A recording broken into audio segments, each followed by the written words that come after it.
วันนี้เรนนี่เดินเล่นในทุ่งหญ้าสายใยแห่งความคิดถึงที่นี่มีเส้นด้ายสีชมพูเรืองแสงเต็มไปหมดเส้นด้ายเหล่านี้เชื่อมดอกไม้และต้นไม้เข้าไว้ด้วยกันเรนนี่เห็นเส้นด้ายเส้นใหญ่ที่สุดกำลังพันกันยุ่งเหยิงมันกลายเป็นปมขนาดใหญ่ตรงกลางทุ่งหญ้าแสงของเส้นด้ายทั้งหมดเริ่มริบหรี่ลงเรนนี่พยายามใช้อุ้งเท้าหน้าแก้ปมแต่ก็ทำไม่ได้ทันใดนั้นเขาก็เห็นสิ่งมีชีวิตตัวเล็กๆขนปุย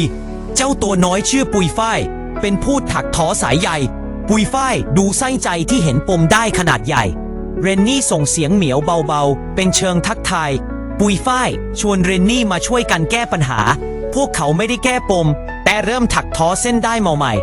รอบๆปมยุ่งเหยิงค่อยๆกลายเป็นรูปหัวใจดวงโตแสงสีชมพูสว่างใสไวไปทั่วทั้งทุ่งหญ้าอีกครั้งเรนนี่กับปุยฝ้ายนั่งมองผลงานด้วยกันอย่างมีความสุข